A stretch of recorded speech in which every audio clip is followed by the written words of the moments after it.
거기다가요. 그 밖에 이제 외부 환경을 보게 되면 중국도 미국의 긴축에 대해서 투덜투덜하고 있습니다. 투덜투덜하고 있어. 중국은 지금 뭐냐면 반도체 칩 이걸로 그러니까 계속 목조르기 하고 있잖아요. 미국 이쪽에서요. 이것 때문에 죽겠고 거기다 부동산 지금 충격 이것 때문에 그거 하고 있잖아요. 네? 그래서 금리를 내릴 수밖에 없는 상황이란 말이에요. 내리다 보니까는 내리는데 자기들이 그러니까 3조 달러 이상 외환보유 갖고 있음에도 불구하고 위안화가 그러니까 막 저기 엄청나게 떨어지고 앉았단 말이에요. 예? 그러니까 대외적인 채무에 대해서 그러니까 상환 부담이 증가하고 그러니까는 예? 미국이 그러니까는 금리 인상을 그러니까 너무 강하게 드라이브 걸면서 전 세계에다가 그러니까 민폐를 끼치고 있다 이거예요. 그러니까요. 예? 민폐를. 중국이 위안화가 올해 12%나 하락했습니다. 두 자릿수로 하락했어요. 그러니까 많이 하락한 거지. 그래서 어떻게 보면 자초한 거죠. 자기들이 금리를 그러니까 계속해서 세 차례씩만 내렸거든요. 대출 금리를. 어? 내리니까는 지금 금리를 다른 데는 좀 올리고 있는 상황에서 자기들은 정부한테 내리고 앉았으니까는. 내리고 앉았으니까 위안화가 약세되는 건 당연한 거죠. 당연한 건데 그러면 중국 입장 고려해가지고 미국은 그러니까 금리를 그러면 저기 인상을 중단해야 되는 거냐고요.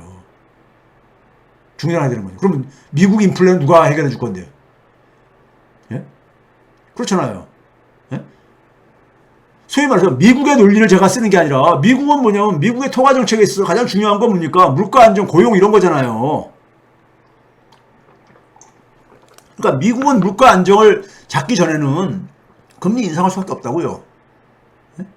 그걸로 인해 가지고 가장 전 세계에 많이 그러니까 유출된 달러 통화가 회수가 되면서 그 부채가 회수가 되면서 지금 이렇게 부담들을 갖고 있는 건데 그건 어떻게 보면은 그동안에 그러니까는 그 풀린 돈으로 많은 그러니까는 재미를 봤었던 것에 후유증이 된 거죠. 예?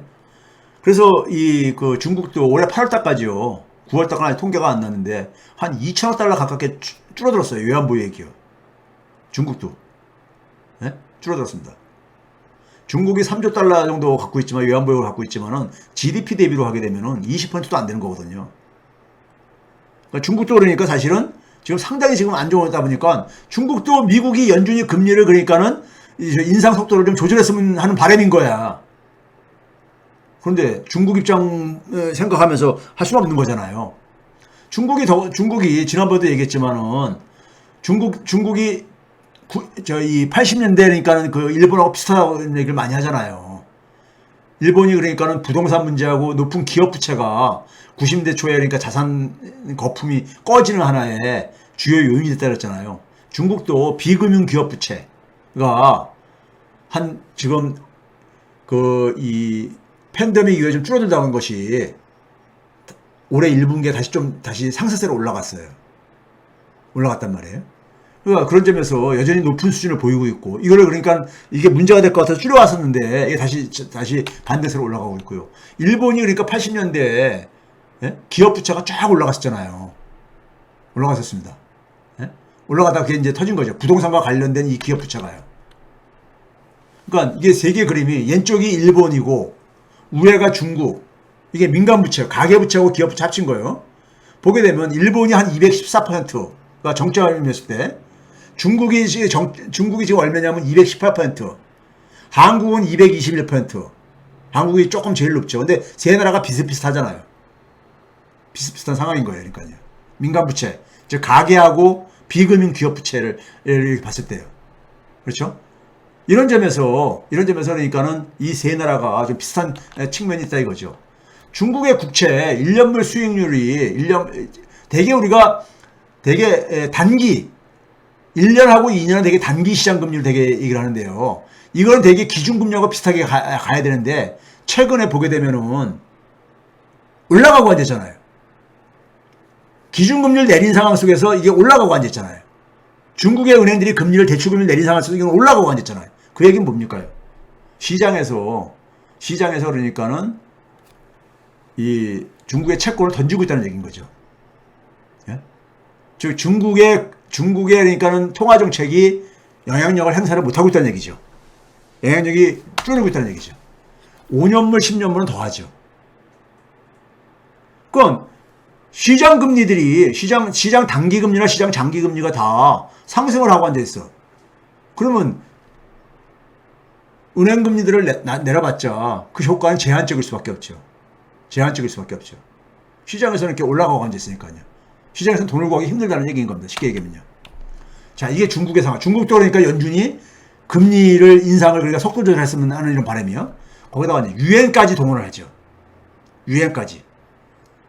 우리나라 언론들조차도 유엔도 그러니까 미국의 연준의 금리 인상을 반대한다. 이런 식으로 보도하는데 이거는 잘못 보도된 겁니다. 잘못 보도된 거예요. 유엔의 내용은 뭐냐면요. 유엔의 웅쿠타트라고 있죠. 네, 웅쿠타트.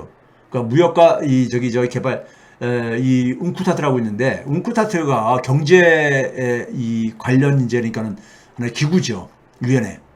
여기서 그러니까 보고서가 나왔어요. 최근에요. 보고서가 나왔습니다. 그러니까 이 갈라진 세계 속에서 분열된 세계 속에서 그러니까 이 개발 프로젝트 해가지고 여기서 뭐가 있냐면요. 무슨 얘기했냐면은 팬데믹 이전에 비해서 세계 GDP가 지금 여전히 뭐냐면은 한 20% 정도가 아직 회복이 안 된 상태다. 그런데 지금 현재 뭐냐면 통화도 긴축, 재정도 긴축으로 지금 바꾸고 있는데 이거를 그러니까는 이런 상태가 계속 가면은 장기 침체에 진입할 거다. 이거 제가 얘기했잖아요. 2013년이 장기 침체의 서막이 될 거다 얘기한 게 바로 똑같은 지금 웅쿠타트가 저하고 똑같은 판단을 하고 있잖아요. 예? 지금 뭐냐면은 공급망 충격, 우크라이나 전쟁, 거기다가 이제 뭐냐면 소비자와 투자자의 신뢰가 약화되면서 인플레 압력을 촉발을 했는데 특히 이 인플레 압력 이후에 긴축으로 돌아서면서 특히 뭐냐면 개도국들이 채무 파산 위기에 지금 이제 직면하고 있다 이거예요. 개도국들이. 예? 그래서 개도국 중에서도 특히 뭐냐면 채무 파산 위기에 직면할 때 개도국들이 거기에 취약계층들, 취약 집단들이 굉장히 생존 위기에 직면해 있다 이거예요, 지금요. 이런 상태라 이거예요. 그래서 지금 뭐냐면은 장기 침체로 지금 그러니까는 장기 침체라는 이 낭떠러지로 떨어질 것이냐 하는 이런 기로에 지금 서 있다 이겁니다. 세계가요. 세계가 서 있다 이거예요. 이 상황 속에서 침체에 진입하게 되면 연착륙은 어려워지는데 지난 10년 동안에 선진국 국가들이 초저금리를 이렇게 지속했지만은 경제 체질이 그러니까 경제 체질을 강화시키는 실패했다 이겁니다. 이렇게 진단을 하고 있어요. 제 진단이 아니라 웅쿠타트의 유엔에서의 진단입니다. 그 다음에 뭐냐면은 경기 침체가 없이 금리 인상을 통해 가지고 인플레 억제할 수 있다는 믿음은 이거는 굉장히 경솔한 도박이다. 지금 뭐냐면 인플레 잡기 위해서 금리 인상을 하게 되면은 침체는 불가피하다고 이렇게 얘기하는 거예요. 이거 당연한 거죠. 당연한 거예요. 근데 문제는 뭐냐면 이 과도한 통화 긴축이 많은 개도국이 때문에 침체하고 경제 불안정으로 지금 이게 이끌고 있다 이거예요. 예? 있다 이거예요. 그래가지고 개도국들의 미래 소득을 한 3,600억 달러를 축소시킬 것이고 향후에는 더 큰 고통을 수반할 것이다. 이게 이제 웅쿠타트의 사부총장인 그 여성분 있죠. 나이가 한 70 가까이 되는 것 같은데 코스타리카 출신이죠. 영국에서 공부한 걸로 알고 있는데 레베카 그린스팬이 이런 얘기를 한 거예요. 그러면서 뭐냐면은 지금 현재 선진국가들이 하는 방식을 가지고는 경제 불황은 그러니까는 불가피하고 개도국들의 취약 집단들은 생존 위기에 내몰는 이 방식이다. 근데 이런 방식은 누구에게도 도움이 안 된다 이거예요. 결국은 뭐냐면은 지금 인플레를 억제하고 취약 집단을 지원할 수 있는 이 두 마리 토끼를 잡을 수 있는 방법이 있다 이거예요. 이게 근데 지금 금리 인상 같은 이런 긴축은 아니라 이거예요. 긴축은 너무 많은 비용을 요구를 하고 있기 때문에 이런 방식보다는 이거는 바로 뭐냐? 정치적인 의지의 문제다. 이거 제가 얘기했잖아요. 이 문제를 인플레 가려면은 초창기에 제가 뭐랬습니까? 전쟁 중단해야 되고, 예? 전쟁을 중단시키려고 하는 노력을 해야 되고, 그리고 뭐냐면 정치적으로 그러니까 서로 국가들 간 협조를 통해 가지고 협조를 통해 가지고 빨리 공급망 복원을 하고 지금 거꾸로 근데 어떻게 하고 있습니까? 디커플링, 중국을 그러니까 배제한 새로운 공급망을 짜겠다고 해가지고, 예? 소위 파편화를, 경제 블록화를 지금 추진하고 있죠. 정반대로요. 그러니까 지금 이것을 인플레도 억제하고, 그 다음에 이 개도국의 이러한 그러니까 채무 파산이라든가 생존 위기 이런 문제가 지금 눈앞에 펼쳐지고 있는데, 장기 불황, 이런 것들이 지금 눈앞에 펼쳐지고 있는데, 이거를 해결하려면은 정치적인 정치적으로 이것을 그러니까 전환점을 만들어야 된다 이거예요. 이 얘기를 한 거예요. 금리 인상 중단 뭐 이런 얘기보다도 금리 인상을 계속하게 되면은 결국은 세계 경제가 다 그러니까 장기 침체에 빠진다 이런 얘기를 한 거예요. 그리고 특히 개도국의 특히 취약 집단들은 생존 위기에 내몰리고 개도국 중에 많은 국가들은 채무 파산을 할 것이다. 이런 얘기를 한 거예요. 네? 선진국가도 침체에 빠지고 물론 그런데 이거를 우리나라에서 어떻게 보도했냐면은 금리 인상을 반대한다. 이것만 뚝 잘라서 한 거예요. 네? 진짜 하고 싶은 얘기는 정치적인 결단을 내려야 된다 이거예요. 정치적인 결단을. 이 문제는 제가 그랬잖아요. 처음부터 정치 실패에서 비롯된 거다. 네? 근데 이걸 연준한테 해결하라고 하니까 연준은 뭐냐면 연준이 할 수 있는 게 뭐가 있어요. 금리 인상뿐이 없지. 긴축뿐이 없죠.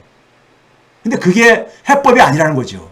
그렇게 했다가는 전 세계가 장기 불황 국면에 진입하고 개도국 같은 경우 채무 파산하고 개도국의 그러니까 취약 집단들은 생존 위기에 내몰리고 이런 상황으로 된다 이거예요.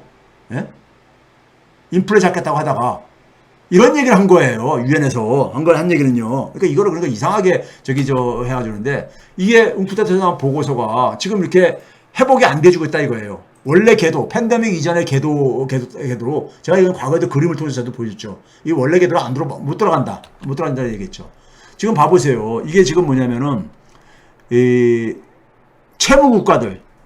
채무국가들의 차입 비용이 급증하고 있잖아요. 지금요. 수직 상승하고 앉았잖아요. 예? 수직 상승하고 있잖아요. 왜 그러냐면 달러가 비싸지게 되고 금리가 막 크게 오르고 그러니까는 이걸 그러니까 지금 빌려간 돈을 다시 그러니까 리볼빙이라고 우리가 하잖아요. 이걸 그러니까 다시 그러니까 상환을 연장하는 거. 이 비용이 그러니까는 최근에 이렇게 급등하는 거예요. 이 빌려간 돈들을 다시 연장하는데 요구하는 그러니까 이자 비용이 급등하고 앉아 있는 거라고요. 예? 그럼 이거를 그러니까는 이걸로 인해서 결국은 파산할 수밖에 없을 거다 이거예요. 과거에 보였죠. 전 세계 126개 국가들이 정부 대외부채 상환액 비중이 쫙 증가해가고 있단 말이에요. 예? 그러니까 채무 파산 이 상황에 건다 이거죠.